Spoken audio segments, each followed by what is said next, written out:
혹시 요즘 이런 증상 중 단 하나라도 겪고 계신가요?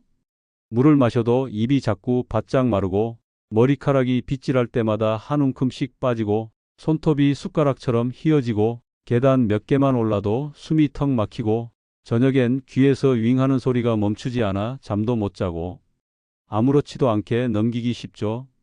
나이 들어서 그런가 보다. 그냥 늙는 과정이지. 하고요. 안녕하세요. 26년간 병원에서 수많은 어르신을 진료한 김연경 의사입니다. 저도 한때는 그렇게 생각했었어요. 제 어머니도 늘 그러셨고, 나이 들면 다 이런 거야 라고 가족들도 말했죠. 그런데 어느 날 제 어머니께서 갑자기 쓰러지셨어요. 당황해서 병원에 모셨더니, 이런 게 노화 때문이라고요? 하는 놀라운 검사 결과가 나왔습니다. 결론부터 말할게요. 지금 겪고 있는 그 모든 불편입 마름, 탈모, 숟가락 손톱, 숨참, 이명 등 전부 철분이 부족해서 생기는 증상일 수 있다는 사실. 더 놀라운 건 이 증상들 단순히 피곤함에 머물지 않고 심하면 생명까지 위협할 수 있다는 사실입니다. 제 어머니는 다행히 일찍 발견되어 치료했습니다. 지금 84세이신데 매일 아침 공원으로 나가 세 바퀴를 돌며 주변 이웃분들께 어떻게 이렇게 정정하세요? 라는 말을 듣고 계십니다. 어머니는 늘 이렇게 말씀하세요. 철분이 비결이야. 오늘 이 영상에서는 여러분이 매일 겪고 있을지 모르는 증상들의 진짜 원인, 간단하지만 잘 알려지지 않은 해결법, 그리고 철분을 제대로 흡수하는 특별한 노하우까지 모두 공개해 드립니다.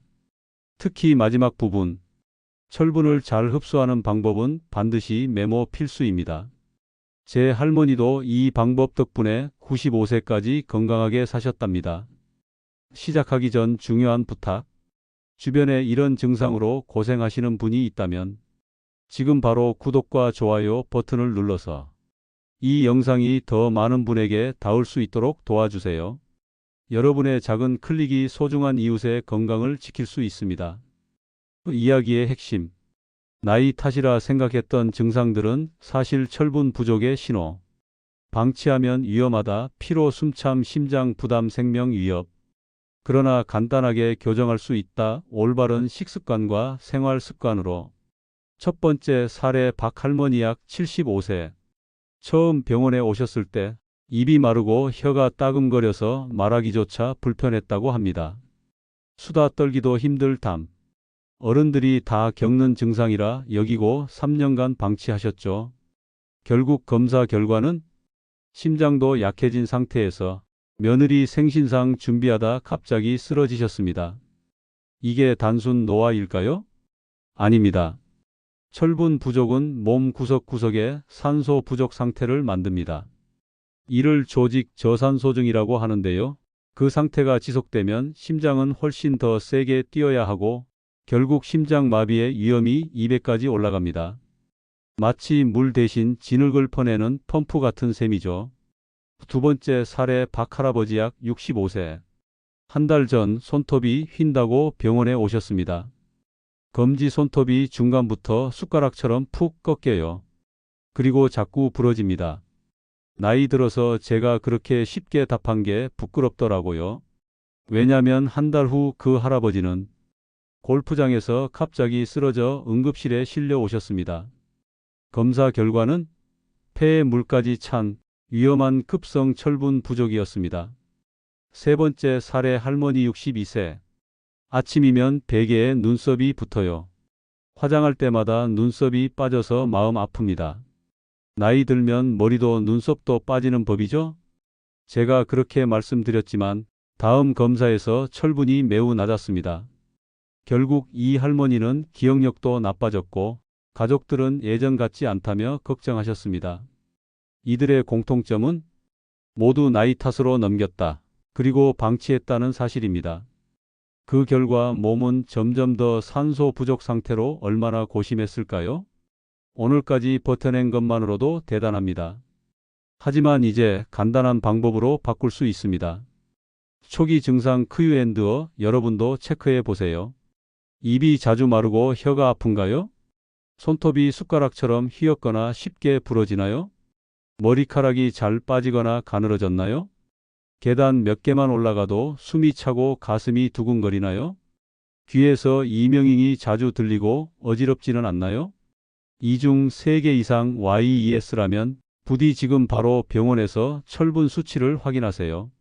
오늘 꼭 기억하세요. 나이 탓으로 넘길 수 없는 빨간 경고 신호가 있습니다. 간단한 혈액 검사로 조기 진단이 가능합니다. 그리고 빠르게 교정하면 모든 게 회복될 수 있습니다.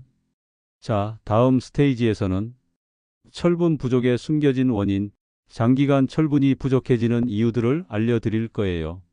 그리고 스탠바이 하세요. 철분 부족 해결의 핵심 흡수 잘 되는 철분 식단. 오늘 알려드립니다. 안녕하세요. 인생지혜연구소 김영경 의사입니다. 여러분, 스테이지 1에서 우리 증상의 진짜 원인은 철분 부족이라고 말씀드렸죠? 그럼 이제 왜 철분이 모자라는지 그 숨겨진 원인들을 함께 살펴보겠습니다. 첫 번째 이유는 우리가 매일 마시는 음료에 숨어 있습니다. 많은 분들이 아침엔 커피 한 잔, 점심엔 녹차, 저녁엔 우유 한 잔으로 하루를 마무리하곤 하시죠. 건강을 위한 습관이라고 생각하시겠지만 이 음료들에 들어있는 성분들이 문제입니다. 커피와 차에는 타닌과 폴리페놀이라는 성분이 들어있어 철분 흡수를 방해하고 우유에 들어있는 칼슘도 철분과 경쟁하며 흡수를 떨어뜨립니다. 실제로 매일 이 음료들을 마시던 78세 최 할아버지는 철분 수치가 정상의 절반도 되지 않았습니다. 건강하자고 마신 음료가 오히려 건강을 해치고 있었던 거죠. 두 번째 원인은 나이에 따른 위산 감소입니다. 음식 속 철분은 위산이 도와야 제대로 흡수됩니다. 위산이 철분을 분해하고 소장해서 흡수될 수 있도록 도와주는 역할을 하기 때문이죠. 하지만 나이가 들면 위산 분비가 자연스럽게 줄어들고 위염이나 위궤양, 관절염, 고혈압 약을 장기간 복용하면 이 현상은 더 심해집니다. 76세 정 할아버지는 10년 넘게 위산 억제제를 복용하셨는데 철분 부족으로 다리에 힘이 빠져 병원에 오셨습니다. 위산이 줄어든 탓에 아무리 철분을 많이 먹어도 흡수가 되지 않았던 거예요. 세 번째 원인은 만성질환과 약물입니다. 당뇨, 고혈압, 관절염 같은 만성질환은 몸에 염증 반응을 일으키고 이 염증은 철분을 혈색소로 전환하는 데 방해가 됩니다. 또 아스피린이나 항염증 약물은 소량의 출혈을 일으켜 철분 손실을 키울 수 있어요. 예를 들어 관절염으로 매일 아스피린을 드시던 82세 이 할머니는 자주 멍이 들고 피곤함을 호소하셨습니다. 검사 결과 철분 수치는 정상 이하였고 그 원인은 오랜 약 복용이었습니다. 네 번째 원인은 여성의 생리적 특성입니다. 특히 폐경 전후의 여성은 철분 부족에 더 취약합니다. 폐경 전까지는 매달 월경을 통해 철분을 잃고 폐경 이후에는 철분 손실이 줄어들지만 이미 철분 저장량이 줄어든 상태에서 노년기를 맞이하게 되는 거죠. 박 할머니는 젊을 때 월경량이 많아 늘 피로를 느끼셨고 노년기에도 심한 철분 부족으로 병원을 찾으셨습니다. 이 네 가지 원인을 보면 공통점이 있습니다. 바로 우리 일상 속에서 너무 익숙한 습관이나 상황이라는 겁니다. 우리가 좋다고 믿었던 커피 한 잔, 몸이 아플까봐 먹는 약들, 자연스러운 노화 과정, 여성의 생리. 이 모든 것들이 의외로 철분을 서서히 빼앗아가고 있다는 사실 정말 놀랍지 않나요? 여러분도 혹시 아침마다 커피 없이 못 버티시나요? 위산 억제제를 복용 중이신가요? 폐경 이후에도 피곤함이나 무기력함이 지속되시나요? 그렇다면 철분 부족을 의심해 보셔야 합니다. 단순한 피곤함이라고 넘기기엔 너무나 중요한 신호일 수 있어요. 제가 인생지혜연구소에서 수년간 환자들을 만나며 가장 안타까웠던 순간은 이런 원인들을 몰라서 철분 부족을 방치하다가 심각한 상태로 오시는 분들을 만났을 때였습니다. 어떤 분은 손톱이 숟가락처럼 변해도 또 어떤 분은 입이 자꾸 마르고 혀가 아픈데도 나이 때문이겠지라고만 생각했거든요. 하지만 그것은 단지 나이가 아니라 이처럼 일상 속 습관들이 철분을 고갈시킨 결과였습니다. 철분 부족은 단순한 영양 결핍이 아니라 심장이 더 많이 뛰어야 하고 산소 공급이 줄어드는 전신 문제로 이어집니다. 계단 몇 개만 올라가도 숨이 차고 밤에 다리가 저리거나 손톱이 부러지는 현상들 모두 철분 부족에서 시작될 수 있습니다. 그렇다면 어떻게 해야 할까요? 우선 원인을 정확히 알고 내 생활 속에서 철분 흡수를 방해하는 요소들을 하나씩 줄여나가는 것이 중요합니다. 예를 들어 커피나 차, 우유는 식사 전후 1시간은 피해서 드시고 위산 억제제는 꼭 필요한 경우에만 복용하며 가능한 한 식사 시간과 약 복용 시간을 분리하세요. 약을 오래 복용하신 분들은 주기적으로 혈액 검사를 통해 철분 상태를 확인하는 것이 좋습니다. 여러분의 일상 습관이 건강을 결정합니다. 철분 부족의 위험 요인을 아는 것만으로도 우리는 더 건강한 삶을 선택할 수 있어요. 제가 지금까지 진료한 수많은 환자 중 이런 생활 습관 교정만으로도 놀라운 회복을 경험한 분들이 많았습니다. 다음 스테이지에서는 철분을 잘 흡수할 수 있는 음식, 식사 조합법, 그리고 생활 속 철분 보충의 팁까지 알려드릴 예정입니다. 절대 놓치지 마세요. 이 영상이 여러분께 도움이 되셨다면 지금 좋아요와 구독, 알림 설정까지 부탁드립니다. 그리고 혹시 주변에 철분 부족이 의심되는 가족이나 친구가 있다면 꼭 이 영상을 공유해 주세요. 여러분의 따뜻한 관심이 누군가의 건강을 지킬 수 있습니다. 오늘도 건강한 정보를 전해드리는 인생지혜연구소였습니다. 감사합니다.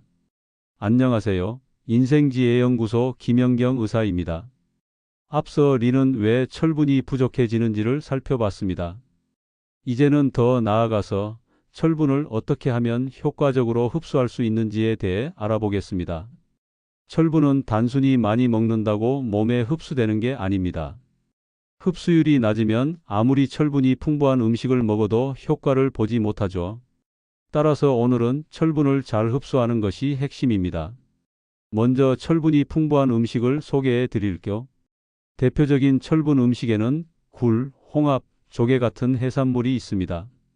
이 해산물들은 체내 흡수율이 높은 햄철을 많이 포함하고 있어요. 특히 굴은 백지만 먹어도 하루 필요 철분의 70%를 얻을 수 있을 만큼 효과적입니다.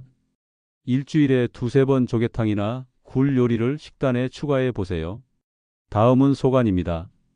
철분의 보고라고 불리는 소간은 백지만 먹어도 하루 권장량의 몇 배에 달하는 철분을 섭취할 수 있습니다.